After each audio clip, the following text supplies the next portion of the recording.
August 14, 1930, 6:47 p.m.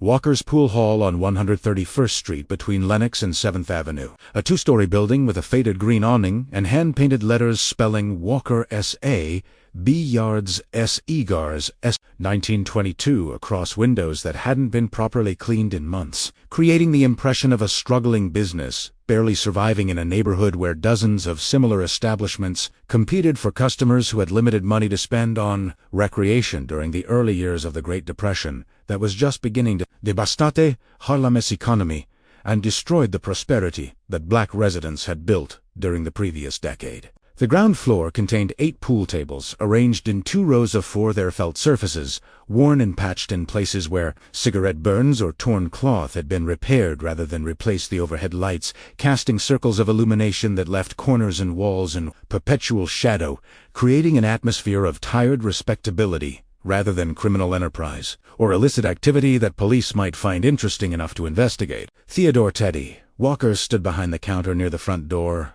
a black man who had operated this pool hall for 8 years without generating any particular attention or reputation beyond his immediate neighborhood, someone who paid his bills on time, maintained peaceful premises where fights were rare and weapons were prohibited, and who seemed to embody the kind of quiet, hard-working legitimacy that Harlem-esque reform-minded ministers and civic leaders held up as the proper alternative to policy bankers and numbers runners, and other criminals who exploited their own community for profit. Teddy was tall and thin, his hair graying at the temples, his hands steady as he made change for customers paying for table time or purchasing cigars from the small inventory he kept in a glass case beside the register. He wore the same style of clothes, everyday dark trousers, white shirt, with sleeves rolled to his elbows, black vest creating a uniform that communicated his role as proprietor and manager of a modest business that employed 2 other men to rack balls and sweep floors and enforce the few simple rules that kept Walker's Pool Hall functioning as a respectable establishment rather than degenerating into the kind of rough gambling den that attracted police, raids, and community complaints. Harlem in the 1930s was a complex web of double identities where preachers operated betting houses, where school teachers worked as numbers runners, where the quiet pool hall owner could be controlling millions. If you've ever met someone living such a perfect double life that nobody suspected the truth until the moment of revelation, leave a comment about the most shocking surprise you've witnessed when someone's real identity finally came to light. And subscribe to this channel because what you about to discover about Teddy Walker in the next few minutes will completely change your perception of who really controlled Harlem in 1930. What customers at Walker's Pool Hall did not understand, what police officers who occasionally visited to check for gambling violations or liquor sales did not recognize, what even most of Harlem's criminal community failed to appreciate, was that Theodore Walker was not just a pool hall owner struggling to make ends meet during difficult economic times. He was one of the 3 largest numbers bankers in Harlem, controlling a network of approximately 200 runners who collected bets daily from residents throughout a 40-block territory, generating gross revenue of approximately $30,000 weekly or roughly $120,000 monthly from the pennies and nickels and dimes that poor people wagered on 3-digit numbers, hoping to win 6 payouts that would allow them to pay rent or buy food or escape debt that accumulated when factory jobs disappeared and relief programs provided insufficient support for families trying to survive economic collapse. Teddy's Pool Hall was not his business, it was his cover, the legitimate front that explained his presence in the neighborhood, and provided a location where runners could deliver betting slips and money without attracting attention from anyone observing normal commercial activity. The actual numbers operation was conducted upstairs in the building's 2nd floor, where 4 clerks worked from 7 a.m. until midnight, processing slips, recording bets, calculating payouts, and managing the detailed financial records that were necessary for operating a gambling enterprise that involved hundreds of daily transactions from customers spread across dozens of locations. The 2nd floor was accessible only through a locked door at the back of the pool hall, a door that appeared to lead to storage space, or perhaps living quarters for the owner, but that actually opened onto a staircase leading to what functioned as the administrative headquarters for one of Harlem's most profitable criminal enterprises. Teddy had maintained this arrangement successfully for 7 years, From 1923, when he first entered the numbers business as a clerk working for Casper Holstein, until 1926, when he accumulated enough capital to establish his own bank and hire his own runners and create his own territory by negotiating boundaries with other operators who controlled adjacent areas and who understood that cooperation was more profitable than competition, when everyone maintained their assigned territories and avoided conflicts that would attract police attention or create opportunities for outside criminals to exploit divisions within Harlem's numbers community. But in August 1930, the arrangement that had allowed Teddy Walker to operate peacefully and profitably for 7 years was collapsing rapidly as a new force entered. Harlem's gambling economy with violence and intimidation that black policy bankers like Teddy had never experienced before and were not prepared to resist. Effectively. That force was Dutch Schultz, a 33-year-old white gangster from the Bronx, whose real name was Arthur Flegenheimer, and who had become enormously wealthy during Prohibition by controlling beer distribution throughout much of New York City, and who is now looking for new revenue sources as the repeal of Prohibition in 1933 became increasingly likely and as his buyer empire faced inevitable collapse when alcohol sales became legal again and legitimate breweries reclaimed markets that bootleggers had controlled for 13 years. Schultz had recognized that Harlem's numbers racket generated millions of dollars annually, despite being played for pennies by poor people, that the operations were controlled by black entrepreneurs who lacked connections to political power or police, protection that white gangsters could access through Tammany Hole relationships and ethnic networks that spanned city government and law enforcement, and that taking over Harlem's gambling required nothing more than systematic violence directed at operators who had no realistic way to fight back against organized criminals who were willing to murder anyone who refused to surrender their businesses or accept subordinate positions as employees rather than independent owners. The door to Walker's pool hall opened, and 3 white men entered, their presence immediately creating tension in the room because white men rarely visited Harlem pool halls.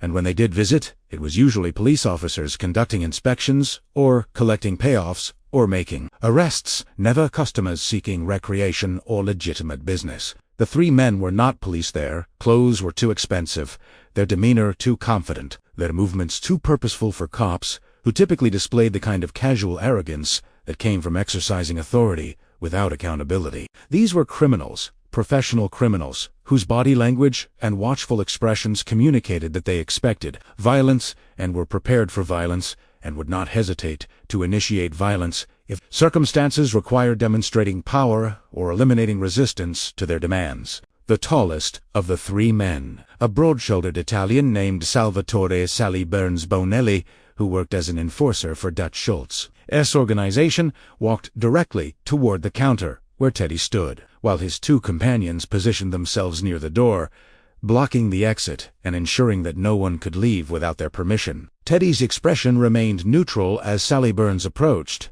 His years of maintaining dual identities, the respectable pool hall owner and the powerful numbers banker, giving him the discipline to show no fear.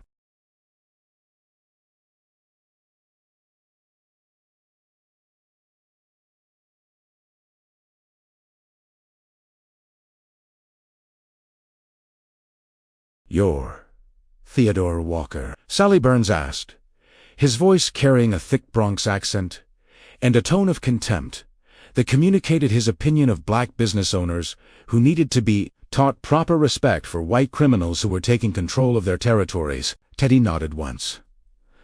"I own this establishment. If you're here to play pool, rates are 30 cents per hour per table. If you're here for other business, I am afraid I do want to know what you're talking about, and I am going to have to ask you to leave so my regular customers can enjoy their recreation without disruption." The response was exactly what Sally Burns expected from someone who was maintaining a cover story, someone who pretended not to understand that his visitor represented Dutch Schultz, and that this visit was about numbers gambling rather than pool tables.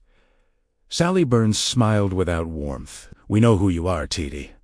We know you're running a numbers bank out of the 2nd floor of this building. We know you have 200 runners working your territory from 125th Street to 135th Street between Lenox and St. Nicholas. We know you're generating approximately $30,000 weekly in gross revenue, and we know that starting Monday morning you're going to be working for Mr. Schultz instead of working for yourself, which means you'll be managing your operation according to his instructions and delivering 80% of gross proceeds to his collectors, who will visit every Wednesday to pick up money and review your books to make sure you're being honest about revenue and payouts. These are the new terms. You don't get to negotiate them. You don't get to refuse them. You accept them and continue operating your bank under Dutch Schultz's ownership, or you refuse them and we shut you down permanently using methods that you really do unwant to experience personally. At this exact moment, everyone in the pool hall was watching just a quiet business owner being threatened by white gangsters nobody can you. Teddy Walker controlled $120,000 monthly and 200 runners. Have you ever underestimated someone quiet who turned out to be extraordinarily powerful? Leave a comment with the most surprising story of still waters run deep that you've lived or witnessed. And subscribe now, because in the next few minutes you're going to see how Bumpy Johnson transformed this underestimation of Teddy into one of the most legendary demonstrations of power in Harlem's history. Teddy listened to Sally Burns's demands without interruption, his face showing nothing beyond polite attention to a customer, explaining something that required consideration before response. When Sally Burns finished speaking,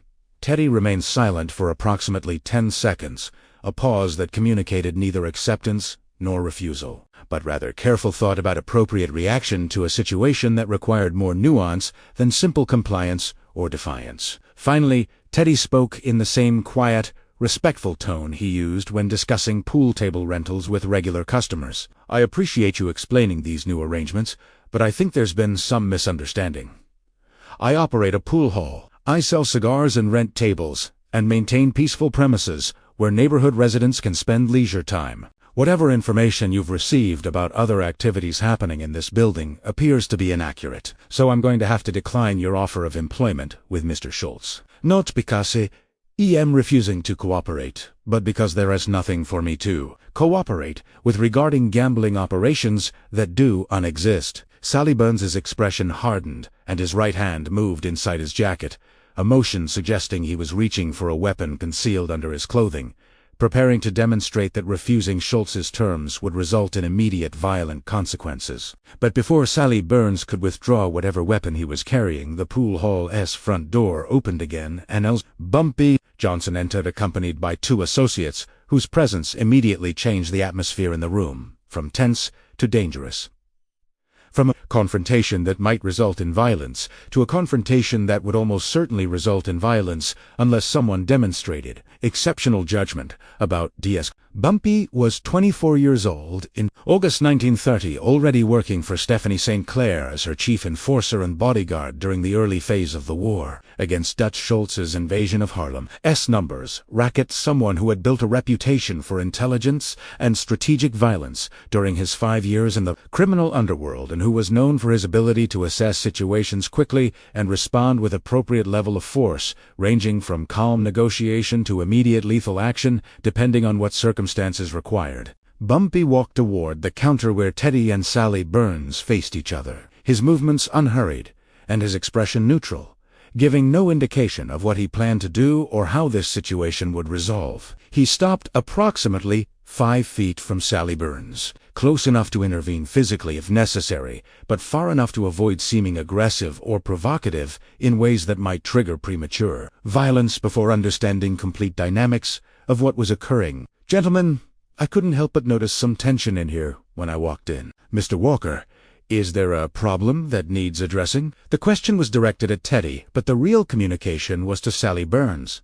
informing Dutch Schultz's enforcer that Bumpy Johnson was aware of this visit and was prepared to involve himself in whatever negotiations or threats were being delivered, that this was not a private conversation between Schultz's men and an isolated pool hall owner, but rather a situation involving Stephanie St. Clair's organization, and therefore requiring different approach than simple intimidation of unprotected victims. Sally Burns recognized Bumpy. Everyone in New York's criminal underworld recognized Bumpy Johnson by August 1930 and understood immediately that the dynamics of this visit had changed dramatically with Bumpy's arrival. Sally Burns had been instructed by Dutch Schultz to visit pool halls and other businesses suspected of fronting numbers operations and to deliver ultimatums requiring cooperation with Schultz's takeover of Harlem gambling. But those instructions had been given based on assumption that black numbers operators would have no protection beyond their own limited resources and personal courage, that they were isolated entrepreneurs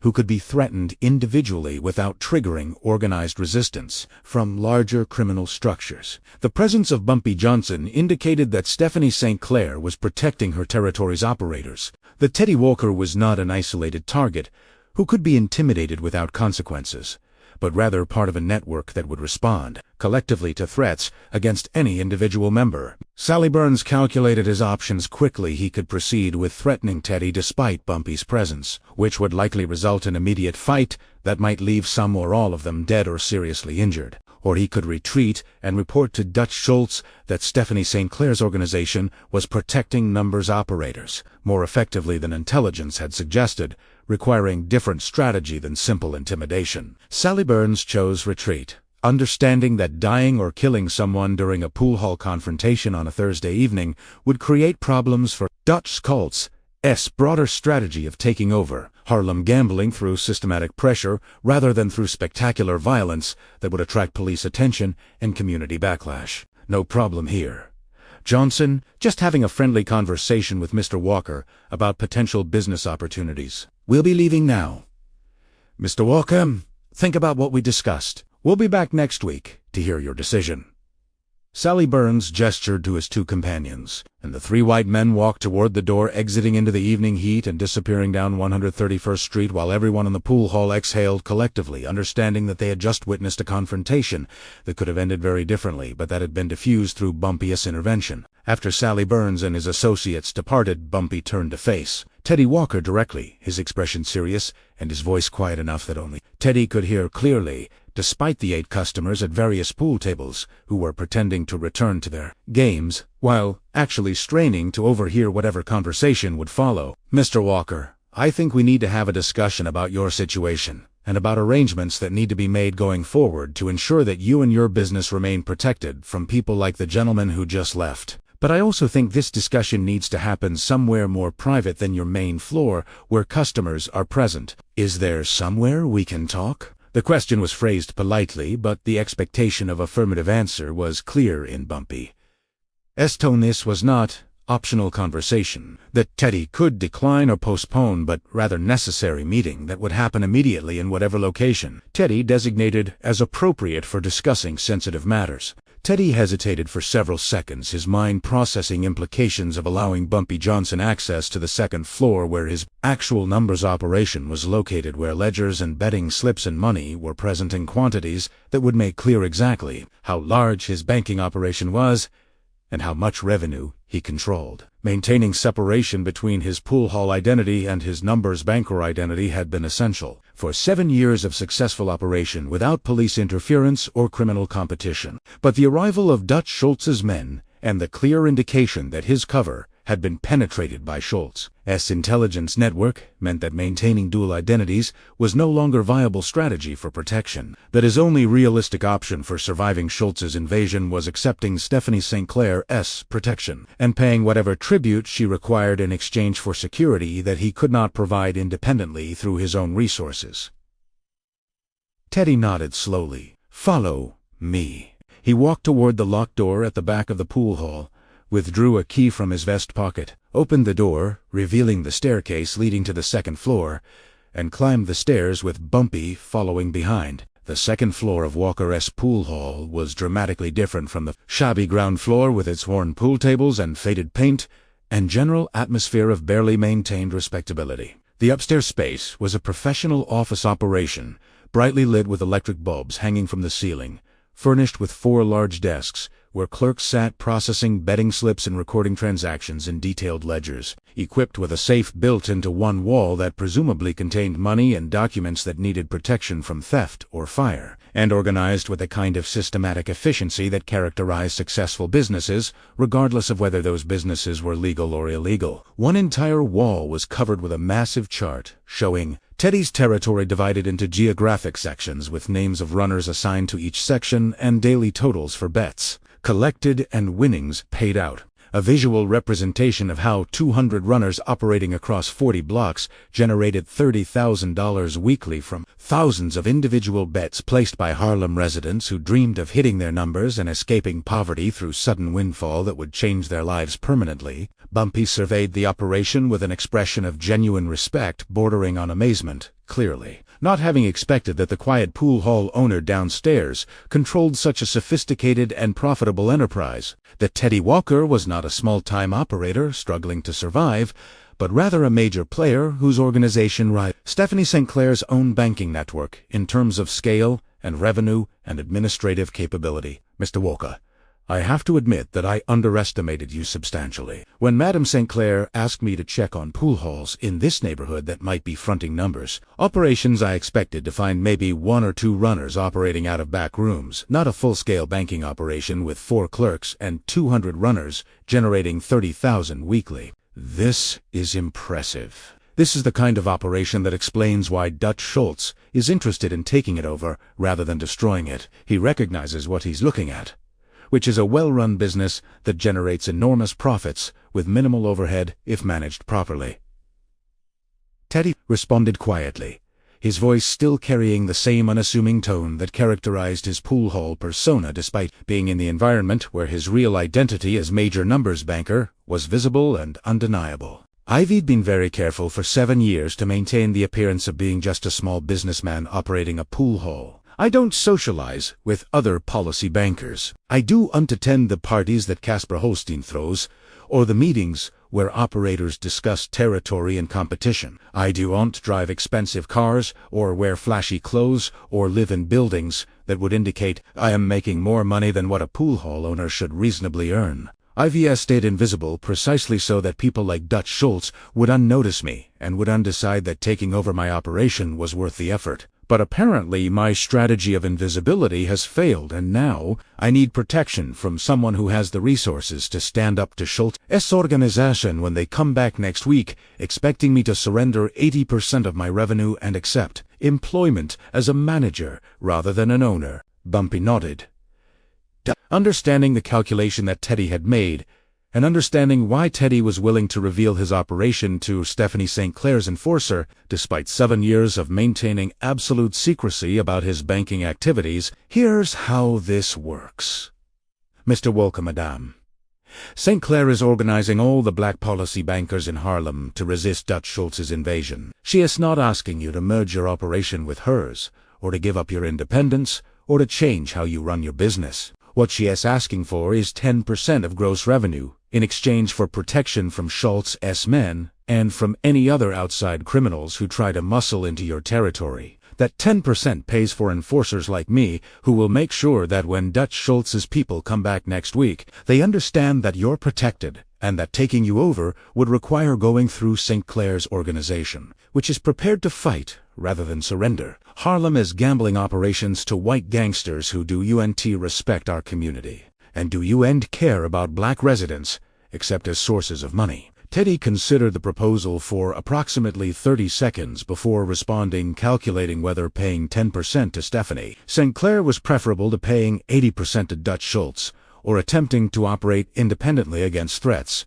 that would almost certainly escalate to violence when Sally Burns returned with larger crew and stronger demands. The mathematics were obvious. 10% tribute to St. Clair left him with 90% of revenue and maintained his independence and allowed his operation to continue functioning without fundamental changes, while surrendering to Schultz meant keeping only 20% of revenue and accepting subordinate status as employee in organization controlled by white gangsters who would extract maximum profits while providing minimum respect. I accept Madame St. Clair's terms. 10% of gross revenue in exchange for protection from Dutch Schultz and any other outside threats. When does this arrangement begin, and how do I make payments? August 21st, 1930, 7:15 p.m. Exactly 1 week after Sally Burns's first visit to Walker's pool hall.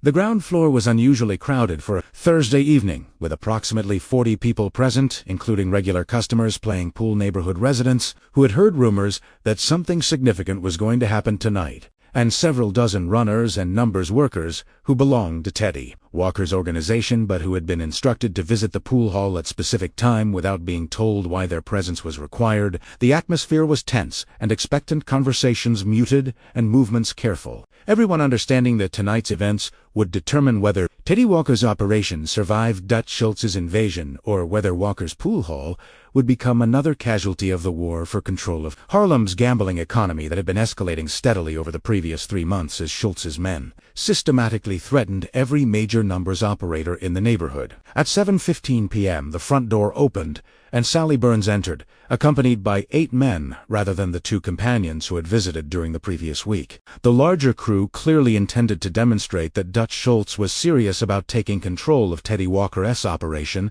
and that resistance would be met with overwhelming force. Sally Burns walked toward the counter where Teddy stood in his usual position, wearing his usual uniform of dark trousers and white shirt and black vest, maintaining his usual expression of quiet respectability that communicated nothing about the sophisticated criminal enterprise operating on the second floor or about the arrangements he had made during the past week to protect that enterprise from exactly the kind of threats that Sally Burns was about to deliver. Mr. Walker, we reback as promised to hear your decision about whether you'll be working for Dutch Schultz starting Monday morning or whether you'll be experiencing consequences that will end your gambling business permanently and probably end your life as well.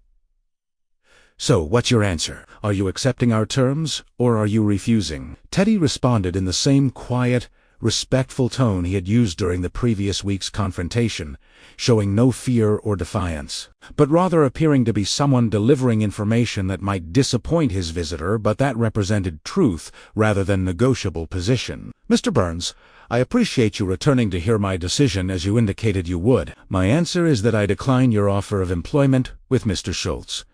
I will continue operating my pool hall independently and I will not be paying tribute to Dutch Schultz or accepting his management or 80% of revenue from any activities that may or may not be occurring on these premises. I understand that this answer may create difficulties, but it's the only answer I can provide.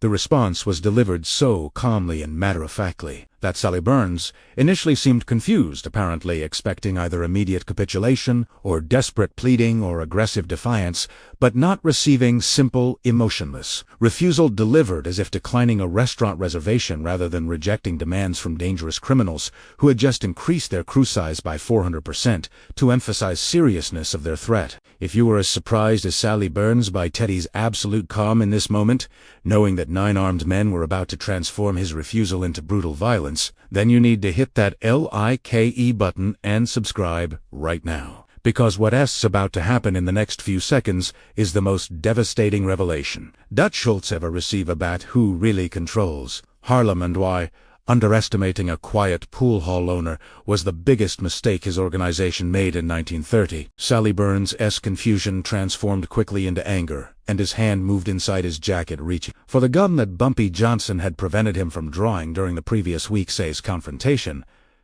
You think you can refuse, Dutch Schultz? You think you can tell me no and I am going to walk out of here and leave you alone to keep running your numbers bank like nothing happened? Let me explain something to you, TD. When Dutch Schultz wants something, he gets it. When Dutch Schultz wants something, he gets it. And when someone refuses to give Dutch Schultz what he wants, that person disappears. So I'm going to give you one more chance to change your answer before things get ugly in ways that you really do want to experience.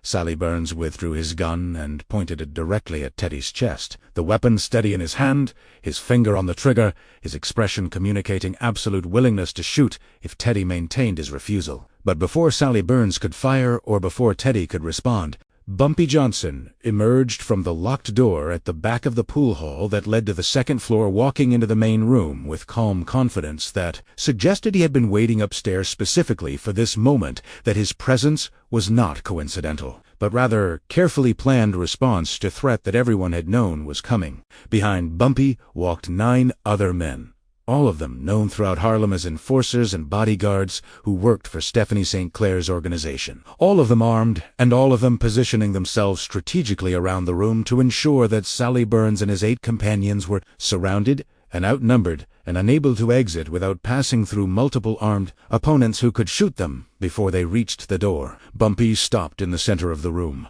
equidistant from Teddy behind the counter, and Sally Burns, pointing a gun at Teddy, his posture relaxed, but his attention focused completely on Dutch Schultz's lead enforcer. "Mr. Burns, I think you misunderstood something important during your visit last week, so let me clarify the situation for you and for Mr. Schultz, and for anyone else in your organization who thinks that Harlem S numbers bankers can be intimidated into their businesses to outside criminals. Theodore Walker is not just a pool hall owner. He's one of the 3 largest numbers bankers in Harlem, controlling 200 runners and generating $30,000 weekly in gross revenue.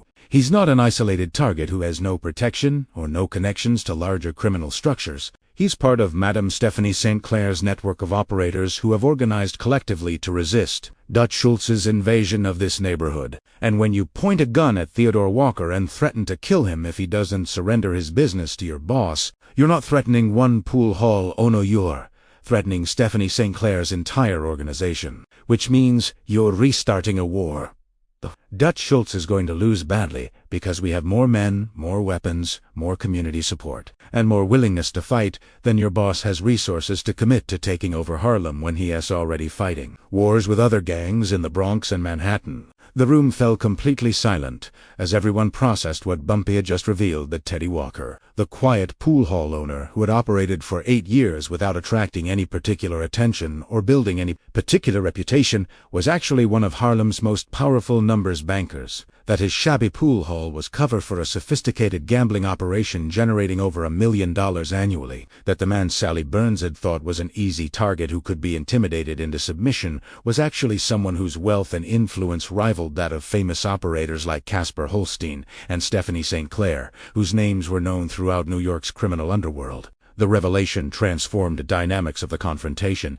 Instantly, Sally Burns no longer faced an isolated victim who could be threatened with impunity, but rather a protected member of an organized criminal network that had resources and willingness to defend its territory through coordinated violence that could result in deaths on both sides and potentially trigger broader war between Dutch Schultz's organization and Stephanie St. Clair's organization that neither side wanted, but that would become inevitable if this confrontation escalated beyond threats into actual shooting. Sally Burns slowly lowered his gun, recognizing that pulling the trigger would result in his own immediate death, and the deaths of his 8 companions, who were now surrounded by St. Clair's enforcers, and who had no realistic chance of surviving firefight against opponents who had numerical advantage and tactical positioning. "This isn't over, Johnson. Dutch Schultz doesn't care how many men you have or how much support Stephanie St. Clair has in this neighborhood. He's going to take control of Harlem's numbers operations regardless of how much resistance you organize, because he has connections to Tammany Hall and to police and to political power that black gangsters couldn't match, even if you have more guns and more willingness to fight. So enjoy your little victory tonight, but understand that it's temporary. We'll be back with more men and better strategy. And eventually Theodore Walker and every other numbers banker in Harlem will be working for Dutch Schultz, or they'll be dead. Those are the only 2 options." Sally Burns holstered his weapon and gestured to his 8 companions, leading them toward the door and exiting into the night, while Bumpy's men maintained their positions until all of Schultz's enforcers had departed, and street outside had cleared. After the last of Dutch Schultz's men disappeared from view, the tension in Walker's pool hall released suddenly, and the crowd erupted into excited conversation and laughter and expressions of relief that the confrontation had ended without bloodshed, that Teddy Walker had stood up to white gangsters attempting to take over his business and had survived through protection provided by Stephanie St. Clair's organization, that Harlem's black criminals were demonstrating they could resist invasion from outside forces who assumed that racial hierarchies and political connections would overcome local solidarity and strategic violence. But Teddy Walker himself remained quiet and somewhat overwhelmed, standing behind his counter, processing what had just occurred, and what it meant for his carefully maintained dual identity that had allowed him to operate successfully for 8 years without anyone recognizing who he truly was or what he actually controlled. Bumpy approached the counter and spoke to Teddy in a voice quiet enough that only they could hear, despite the noisy celebration happening throughout the rest of the pool hall. "Mr. Walker, I need to explain something about what just happened here tonight. When I revealed that you're one of Harlem's largest numbers bankers, I wasn't breaking your confidence or exposing secrets that you wanted to keep hidden. I was making strategic decision about the best way to protect you from Dutch Schultz going forward. See, Sally Burns and his people thought you were just a small-time pool hall owner, someone who could be threatened individually without triggering larger consequences. They thought they could isolate you and intimidate you and take over your operation without anyone powerful caring enough to intervene. But once they understand that you're actually a major player whose operation generates 30,000 weekly, whose organization includes 200 runners, whose banking network is sophisticated enough to rival the best operators in Harlem, then taking you over becomes much more complicated proposition that requires confronting Stephanie Sinclair's entire organization rather than just threatening one allegedly unprotected victim. Your invisibility protected you for 7 years, but it can't protect you anymore now that Dutch Schultz has identified you as target. So your new protection comes from visibility, from everyone understanding exactly who you are and exactly what you control, and exactly what consequences will follow if anyone tries to take it away from you."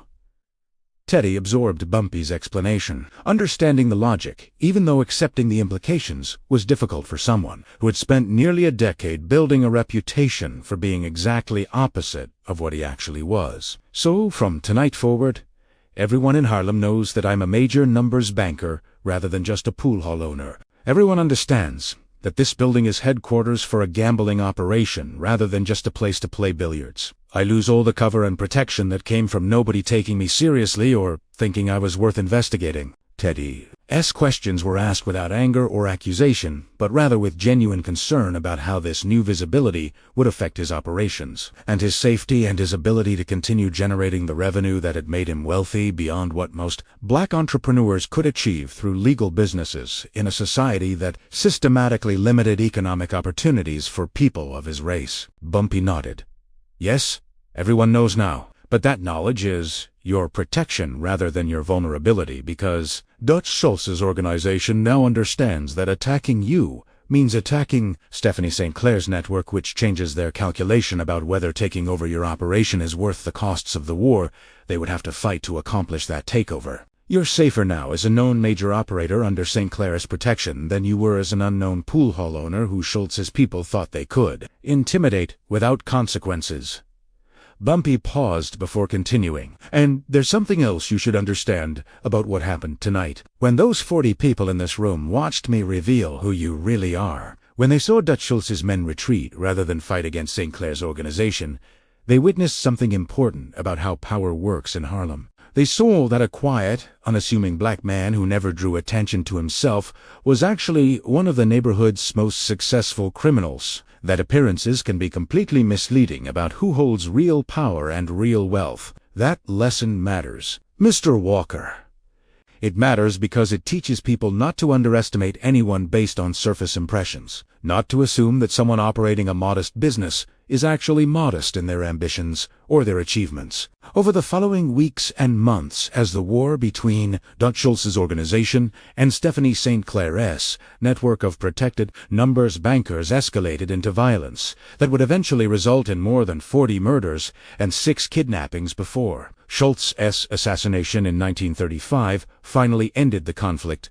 Schultz's assassination in 1935 finally ended the conflict. Theodore Walker's true identity as major numbers banker became widely known throughout Harlem and throughout New York's broader criminal community. The revelation transformed him from invisible operator into recognized power player whose name appeared in newspaper articles about policy gambling and whose operations were discussed by police investigators trying to understand the structure of Harlem's numbers racket, and whose wealth became subject of speculation and envy among other criminals who wondered how someone had managed to build such a profitable enterprise while maintaining complete anonymity for so many years. But the revelation also provided the protection that Bumpy Johnson had promised Dutch Schultz's organization never again attempted to threaten Theodore Walker directly. understanding that doing so would trigger response from Stephanie St. Clair's enforcers that would be immediate and violent and costly in ways that made taking over Walker's operation strategically unattractive compared to targeting other